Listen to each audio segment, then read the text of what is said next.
everybody, I hope all of you are doing good. I am Deepika from LearnoHub, एक ऐसा free learning platform जहां पर आप पढ़ सकते हैं physics, chemistry, maths, biology and SST absolutely for free only at learnohub.com.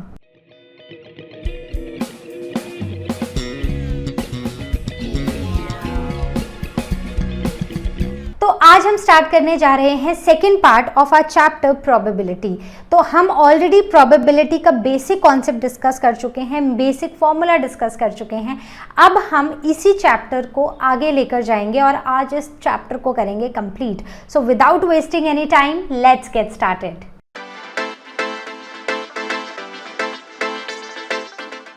तो अब प्रोबेबिलिटी पढ़ने के बाद अब कॉम्प्लीमेंट्री इवेंट समझने की कोशिश करते हैं. ठीक है, तो कॉम्प्लीमेंट्री इवेंट्स मतलब हम दो ऐसे इवेंट्स की बात कर रहे हैं कि अगर एक होगा तो दूसरा नहीं होगा.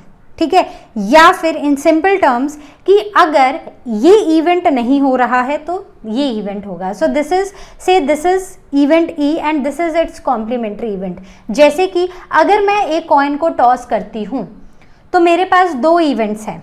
पहला इवेंट है कि हेड आएगा और अगर हेड नहीं आया तो टेल आएगा. So that is its complementary event. दूसरी चीज, आज बारिश होगी या फिर नहीं होगी, ये भी दोनों कॉम्प्लीमेंट्री इवेंट्स है कि देखो दिन में या तो बारिश हो जाएगी या तो नहीं होगी. राइट, तो पॉसिबिलिटी तो यही है ना कि ये एक इवेंट या तो बारिश हो रही है या नहीं हो रही है. तो ये दोनों इवेंट्स एक दूसरे के कॉम्प्लीमेंट्री हैं. So two events are complementary if exactly one of them occurs. तो ऐसा ही होगा ना कि या तो बारिश हो जाएगी या तो फिर नहीं होगी, तो exactly दोनों में से एक चीज होगी. So these are the complementary events. ठीक है, तो इवेंट ई से हम डिनोट करते हैं अपने इवेंट को. ठीक है, और इसका जो कॉम्प्लीमेंट्री है दैट इज ई डैश. तो if I right the probability of event E, so this P E means the probability of occurrence of event E. If I write P E dash, so it is the probability of non-occurrence of E. तो या तो E होगा या तो event होगा या तो वो नहीं होगा. Right, so this is the probability.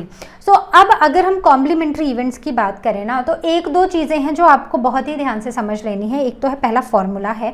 तो फॉर्मूला क्या बोलता है कि पॉसिबिलिटी क्या है इवेंट के होने की प्लस उसके कॉम्प्लीमेंट्री इवेंट के होने की, दैट इज 1. ठीक है, so the probability of occurrence of the event E plus the probability of non occurrence of event E is equal to 1. अब मान लो क्वेश्चन में आपको दिया है कि पॉसिबिलिटी या प्रोबेबिलिटी निकालनी है कि इवेंट ई होगा और आपको उसकी नॉन अकरेंस की प्रोबेबिलिटी दी है. So simply the formula will turn out to be 1 minus the probability of non occurrence of event E. ठीक है, द कॉम्प्लीमेंट्री इवेंट. राइट, और the probability of the non-occurrence of event E is equal to 1 minus the probability of occurrence of event E. So ये जो formulas हैं इनको बस दिमाग में बिठा लो, बहुत ही simple to understand है. Basically ये हमारे पास एक ऐसा formula है जिससे हमने ये बाकी दोनों निकाले हैं. तो अगर ये आपको याद रहेगा तो इस एक्सरसाइज का कोई भी ऐसा क्वेश्चन नहीं है जो आप नहीं कर पाओगे. ठीक है, तो शुरू करते हैं अपने एक्सरसाइज पार्ट के साथ. So we are starting with exercise 25B. Question number 1. Suppose S is the event that it will snow tomorrow and the probability of this event S is 0.03.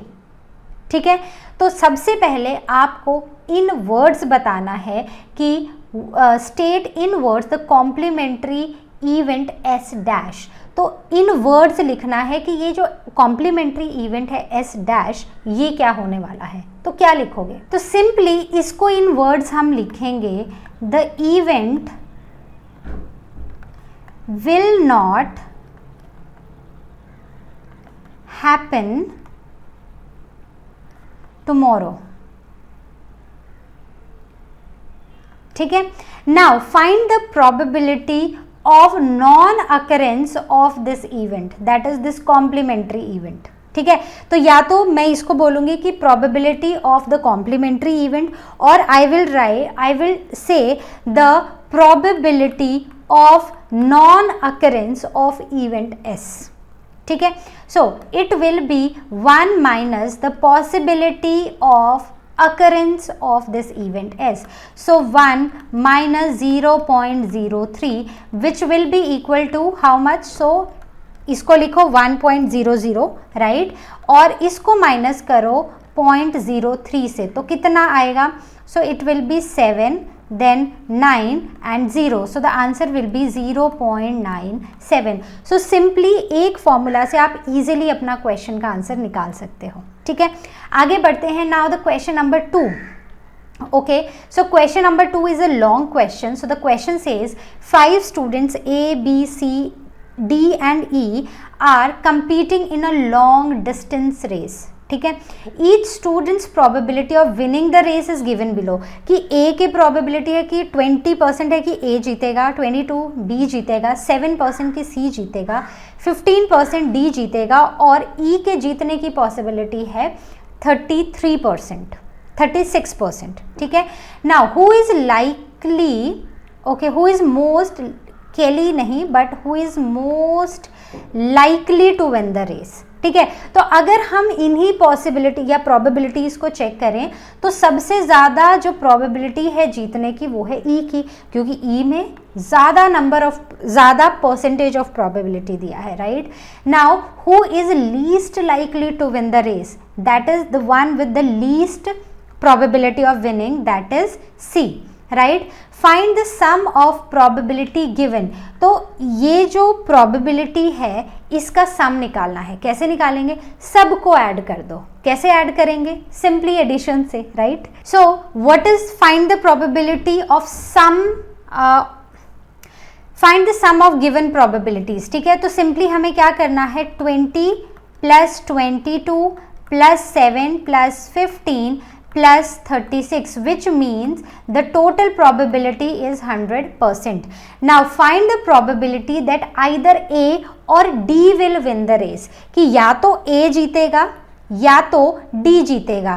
So जो हमारी फेवरेबल आउटकम्स हैं उनके हिसाब से, so what we will write, the probability of A winning the race and the probability of D winning the race divided by the total outcomes, that is 100। ठीक है, तो ये हो जाएगा 20 plus 15 over 100, so that is 3/5 is equal to 100। ठीक है, अब इसको हम सिंप्लीफाई कर लेंगे। सो सिंप्लीफाई करो 35/100, सो it is 7/20 is the possibility. Right, the next one is let S be the event that B will win the race. मान लो S वो इवेंट है जो हमें ये बता रहा है कि B जो है वो रेस जीतेगा। So what is the probability, find the probability of PS that S B will win the race. Right, so probability will be 22/100, so it will be 11/50. Right, so this is one. Right, the second one is state in words the complementary event S dash. So S dash will say that B will not win the race. Right, तो ये बोल रहा है कि B जीतेगा, तो complementary event क्या बोलेगा? कॉम्प्लीमेंट्री बोलेगा कि he will not win the race. Right, so simply in words यही लिखेंगे हम। Then third is what is the find the probability of S dash. So probability of S dash is equal to 1 minus the probability of S। So what is the probability of S? So it is, आप इसको इन words, आप इसको in decimal भी लिख सकते हो। मैं इसको डायरेक्टली यहाँ पर लिखकर इसको सॉल्व करूँगी। ठीक है, so it will B 50, so 50 minus 11, so what is 50 minus 11? Okay, so 9 and 3, so it is 39 upon 50. So the probability of the complementary event is 39 by 50 or the probability of B not winning the race is 39 by 50. ठीक है, तो समझ आ गया कैसे करना है ये question. Now the question number 3. So the question says a ticket is randomly selected from a basket containing 3 green, 4 yellow and 5 blue tickets. Determine the probability of getting these. ठीक है, तो देखो हमारे पास एक बास्केट है, उस बास्केट में हमने क्या डाली हैं, हमने 3 green, 4 yellow and 5 blue tickets डाली हैं. ठीक है, अब हमें प्रोबेबिलिटी निकालनी है कि ग्रीन टिकट आएगी या ग्रीन या येलो आएगी या फिर ऑरेंज टिकट आएगी. तो सबसे पहले हमारे पास टोटल नंबर ऑफ टिकट्स या फिर टोटल नंबर ऑफ आउटकम्स क्या हैं. So total number of outcomes, so the total लिख देती हूँ यहाँ पर. So the total number of outcomes is equal to 3 + 4 + 5. Right, so 9 + 3 12. So total जो पॉसिबल आउटकम्स हैं वो हैं हमारी कितनी, 12. अब निकालो कि ग्रीन टिकट आने की प्रोबेबिलिटी क्या है. सो probability of getting green ticket is how many green tickets are there. So number of times this event can happen is 3 divided by the total number of outcomes. So that is 3 by 12 or I can write it as 1 by 4. Now the probability of getting green या फिर yellow ticket, right? So it will be how many green tickets are there. So green are 3 plus yellow are 4. तो क्या probability है कि जब मैं एक ticket निकालूं तो वो ग्रीन कलर का निकले या वाइट कलर का निकले. So that will be the sum of both the tickets divided by the number of tickets. So that is 7 by 12. Right, now what is the probability of getting orange ticket. अब अगर हम देखें यहाँ पर तो orange तो एक भी टिकट नहीं है, जिसका मतलब है कि 0/12 विच मीन्स इसके होने की प्रोबेबिलिटी है ही नहीं, पॉसिबिलिटी है ही नहीं. क्यों? क्योंकि ऐसी कोई टिकट है ही नहीं हमारे बैग में. राइट, तो इसकी जो प्रोबेबिलिटी है दैट इज 0. राइट, समझ आ गया. Okay, now let's move on to our next question. Now the question number 4 says 10 cards with numbers 1 to 10 written on them are placed in a bag. A card is chosen from the bag at random. Determine the probability of choosing 7, 9 or 10, a number greater than 4 or number less than 6. ठीक है, तो देखो हमारे पास 10 cards हैं और हर card में एक number लिखा है 1 2 3 4 5 6 7 8 9 10. ठीक है, इन कार्ड्स को हमने एक बैग में डाल दिया. अब मैं एक कार्ड निकालती हूँ उस बैग से रैंडमली. राइट, तो क्या प्रोबेबिलिटी है कि जो मेरा कार्ड आया है उसमें नंबर 7 होगा. तो अब देखो यहाँ पर टोटल पॉसिबल आउटकम्स कितनी हैं. ठीक है, so the total number of outcomes सबसे पहले, सो कितनी है, 10 कार्ड्स हैं, मतलब 10 टोटल नंबर ऑफ आउटकम्स हैं. क्या प्रोबेबिलिटी है कि नंबर 7 आएगा. तो out of all the 10 card सिर्फ एक नंबर में 7 है, तो प्रोबेबिलिटी क्या रहेगी नंबर 7 आने की, that will be 1 by 10. Right, दूसरा क्या प्रोबेबिलिटी है कि नंबर 9 आएगा या फिर नंबर 10 आएगा. तो अगर हम out of all the 10 cards देखें तो एक में नंबर 9 है. ठीक है, एक कार्ड में नंबर 9 है और एक कार्ड में है number 10. Right, so it will be 1 plus 1 divided by the total number of outcomes, that is 2 by 10 probability है. Right, दूसरा next part says a number greater than 4. एक ऐसा नंबर आएगा जो 4 से ज़्यादा होगा. 4 से ज़्यादा होगा मतलब 5 6 7 8 9 या फिर 10 आएगा. तो कितनी नंबर ऑफ पॉसिबल आउटकम्स हैं. सो पॉसिबिलिटी है कि 5 आएगा, 6 7 8 9 या 10. तो काउंट करो 1 2 3 4 5 6. So the probability of getting number greater than 4 is equal to 6 by 10. Right, next is a number less than 6. अब नंबर्स जो 6 से कम हैं they are 1 2 3 4 and 5. So what is the probability कि जो नंबर आएगा that will be less than 6. So it is 5 by 10. ठीक है. So I hope this is clear. The probability of getting 7 is 1/10. The probability of getting 9 और 10 is 2/10. The probability of getting 4 number greater than 4 is 6/10. The probability of getting a number less than 6 is 5/10. Right. तो simple है, इसमें कहीं कोई confusion तो नहीं है कि कैसे निकालना है, कि कितना आएगा. पहले तो टोटल नंबर ऑफ आउटकम्स निकालनी है. ठीक है. डायरेक्टली नहीं दी है बट इनडायरेक्टली तो बताया है ना कि 10 कार्ड्स हैं और हर कार्ड में एक नंबर है. राइट. अब हर कार्ड में एक नंबर है कि अगर मैं 7 की प्रोबेबिलिटी निकाल रही हूँ तो मतलब 7 तो एक ही बार आ सकता है, क्योंकि out of all the 10 card सिर्फ एक ही नंबर में 7 है और जो टोटल नंबर ऑफ आउटकम्स हैं they are 10. So it will be 1/10. Right. जहाँ भी ऐसा लिखा हो कि या तो 3 आएगा या 4 आएगा या 5 आएगा, तो मतलब 3, 4, 5 में से कुछ भी आएगा तो हम उन तीनों की पॉसिबिलिटी को ऐड करेंगे. हर एक नंबर क्योंकि सिर्फ एक बार है, so we will do 1 + 1 + 1 that is 3/10. Right. So this is how we do it. कोई भी डाउट हो, अगर अभी भी ऐसा लग रहा है कि नहीं समझ आ रहा है, पहली बात कि इस वीडियो को फिर से देखो. दूसरी बात कि प्रैक्टिस करो. फिर भी नहीं समझ आ रहा है ना, तो सीधा स्वयं की क्लास बुक करो. आपको अच्छे से और आपके हिसाब से, because every child has a different way of understanding. Right. So आपको उस हिसाब से हम आपको बिल्कुल पक्का करा देंगे प्रोबेबिलिटी, बिकॉज प्रोबेबिलिटी एक ऐसा चैप्टर है जो अभी स्टार्ट हुआ है और ये आगे तक चलता ही जाएगा और ये इंटरेस्टिंग ही होता जाएगा. Okay. So let's move on to our next question now. Now the question number 5. So the question says a carton contains 8 brown and 4 white eggs. What is the find the probability that an egg selected at a random is brown or white. So अगर हम यहाँ पर total number of eggs की बात करें, right, या फिर total number of outcomes की बात करें, सो it will B 8 brown eggs हैं प्लस 4 वाइट एग्स हैं. सो जो टोटल नंबर ऑफ एग्स या टोटल नंबर ऑफ आउटकम्स हैं दे आर 12. तो सबसे पहले क्या पॉसिबिलिटी है कि ब्राउन आएगा, राइट. तो ब्राउन आने की what is the probability of getting brown. So brown कितने हैं, 8 हैं. वाइट कितने हैं, 4 है. So it will B 8/12.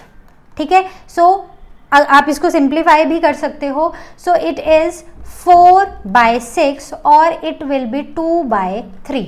Right. Now what is the probability कि जब हम एग निकालेंगे तो वो वाइट आएगा. सो probability of getting a white egg is 4/12. So that is 2/6 और 1/3. सिंपल. कोई डिफिकल्टी आई इस क्वेश्चन को सॉल्व करने में? हमने इतने सारे क्वेश्चन सॉल्व कर लिए हैं. क्या अभी भी कहीं इशू आ रहा है? So please ask it on ask question section और you can book your class with learn hub Swayam. So let's see the question number 6. So the question says a box contains 3 yellow 4 green and 8 blue tickets. ठीक है. A ticket is chosen at a random. Find the probability that the ticket is yellow, green, blue, red और not yellow. ठीक है. तो हमारे पास कितने tickets हैं? The total number of outcomes निकाल लो. सबसे पहले टोटल नंबर ऑफ आउटकम्स या फिर टिकट्स कितनी है? सो 8 + 4 is 12, 12 + 3 is 15. So total is 15. Right. So what is the probability कि येलो होगा? जो टिकट हम निकालेंगे वो येलो होगा. सो टोटल कितनी हैं yellow tickets? That is 3. So it will be 3/15. What is the probability कि वो ग्रीन होगा? सो ग्रीन होगा that is 4. Total number of green tickets are 4. So 4/15. What is the probability कि वो ब्लू टिकट होगा? So blue total number are 8. So it will be 8/15. What is the probability कि वो red होगा? तो अगर आप यहाँ पर पूरा टिकट्स में देखो तो रेड तो है ही नहीं. सो it will B 0/15. So that is 0. इसके आने की प्रोबेबिलिटी है ही नहीं. रेड आ ही नहीं सकता है क्योंकि बैग में रेड है ही नहीं. ठीक है. तो जैसे कि आज बारिश हो ही नहीं सकती है क्योंकि आसमान में क्लाउड्स ही नहीं है. Right. Okay. So now the probability of not getting yellow, कि येलो नहीं आएगा, उसकी क्या प्रोबेबिलिटी है? तो मतलब येलो नहीं आएगा, इसका मतलब या तो ग्रीन आएगा या तो ब्लू आएगा. तो ग्रीन है टोटल 4 और येलो ब्लू हैं 8, so it will be divided by 15, that is 12/15, right. Not yellow कि मैंने बॉक्स से एक टिकट निकाली और वो येलो नहीं आई, कुछ और आई. तो कुछ और क्या आ सकती है, या तो ग्रीन आएगी या तो ब्लू आएगी. तो ग्रीन कितनी है और ब्लू कितनी है, दोनों को ऐड करो और उसको टोटल नंबर ऑफ आउटकम से डिवाइड कर दो. सिंपल. ठीक है, समझ आ गया इतना. चलो देखते हैं next question. So let us move on to our next question. So the question says the following table shows the number of males and number of females in a small locality of different age groups. ठीक है, तो ये age group है 10 to 20, 21 to 50 and 50 above. ठीक है, तो ये है नंबर ऑफ मेल्स और ये है नंबर ऑफ फीमेल्स. तो अगर हम इस लोकेलिटी में टोटल नंबर ऑफ मेल्स और टोटल नंबर ऑफ फीमेल्स निकालें तो कितने हैं. सो this is 12 + 8 20, 20 + 6 26 and this is 20, right. तो जो टोटल नंबर ऑफ मेल्स इस लोकेलिटी में है 26 and total number of females इस लोकेलिटी में है 20, राइट. अब क्या निकालना है, अब निकालना है टोटल नंबर ऑफ इंडिविजुअल्स. ठीक है, total individuals that is male plus female is 26 + 20 that is equal to 46. तो इसके बाद अब हमसे कुछ क्वेश्चंस पूछे गए हैं. सबसे पहला, if one of the person from this locality is picked at a random. अब मैंने एक इंसान को रैंडमली उठा लिया. what is the probability कि वो जो इंसान आएगा वो मेल होगा. so the probability of picking a male is what? So this probability of picking a male is how many total number of males were there. देखो पीछे जाओ. So they are 26 and total number of individuals are 46. So the probability over here will be 26 divided by 46. आप इसको simplify कर सकते हो. Now what is the probability कि हम जो इंसान पिक करेंगे रैंडमली वो एक फीमेल होगी. So that will be 20/46. right. Now the person picked is a female aged 21 to 50. तो अब जो probability है जिसमें फीमेल आएगी जिसकी एज 21 से 50 तक होगी, तो टोटल नंबर ऑफ इंसान कितने हैं 46. अब 21 to कितना बोला है हमें, ओके सॉरी. सो हमसे क्वेश्चन में पूछा गया है 21 to 50, राइट. सो 21 to 50 में टोटल नंबर ऑफ फीमेल्स कितनी है 10 है. तो इसका मतलब कि यहाँ पर जो पॉसिबल आउटकम्स हैं वो 10 हैं और टोटल नंबर ऑफ इंडिविजुअल्स 46 हैं. So it will be 10/46. Next is the person picked is male with age up to 50 years. ठीक है, मेल अप टू 50 ईयर्स. ठीक है, तो अप टू 50 ईयर्स मतलब कि वो 50 से तक होना चाहिए, 50 से ज़्यादा नहीं हो सकता है. तो 50 तक एक तो 10 to 20 वाले भी आएंगे और 21 to 50 भी आएंगे. So it means 12 + 8 is 20. So 20/46 will be the probability. What will be the probability? 8 + 12 divided by 46 which is 20/46. Clear, बात समझ आ गई. चलो नेक्स्ट क्वेश्चन देखते हैं. So now the question number 10. So the question says a die is rolled once. एक die लिया, ठीक है, ये है मेरी डाई. इसको मैंने एक बार रोल किया. क्या प्रोबेबिलिटी है कि इसमें 3 आएगा, 5 आएगा, 2 या 4 आएगा या मोर देन 4 आएगा. ठीक है, सो द प्रोबेबिलिटी, सबसे पहले जब यहाँ पर मैं लिख लूँगी टोटल आउटकम्स. टोटल आउटकम्स कितनी हैं 6 हैं, क्योंकि इस डाई में टोटल कितनी, अब मैं इसको रोल करती हूँ तो मेरे पास 6 आया है. ठीक है, अब मैं इसको फिर रोल करती हूँ तो मेरे पास 2 आया है. तो मैं इसको जितनी भी बार रोल करूँगी तो मेरे पास या 1 आएगा या 2 आएगा या 3 आएगा, 4 आएगा, 5 आएगा या 6 आएगा, राइट. तो क्या प्रोबेबिलिटी है कि मेरे पास 3 आएगा. तो 3, अब मैंने एक बार रोल किया है तो 3 एक ही बार आ सकता है. ठीक है, right. So it will B 1/6. 3 एक ही है, राइट. तो 3 is 1/6. Okay, now what is the probability of getting 5? So what is the probability of getting 5? Again 1 by 6. What is the probability of getting 2 और 4? तो कितने, एक 2 है और एक 4 है, so which means 1 plus 1 divided by 6, so that is 2 by 6 और 1 by 3. Now what is the probability कि वो more than 4 आएगा, ठीक है, 4 से ज़्यादा होगा, तो 4 से ज़्यादा होगा मतलब या तो 5 होगा या फिर 6 होगा. So again the total possible outcomes are 2 and the total number of outcomes are 6, so it will be 1 by 3. Right, so this is how we do these probability questions. So this was all from our today's session. I hope you understood all the concepts of probability. अभी भी कोई doubt रह गया हो, so please book your class with LearnerHub स्वयं, so that we can help you better as per your requirement. So this was all. I'll see you in the next session. Till then you all take care, and as you all know, LearnerHub मतलब free है पर best है.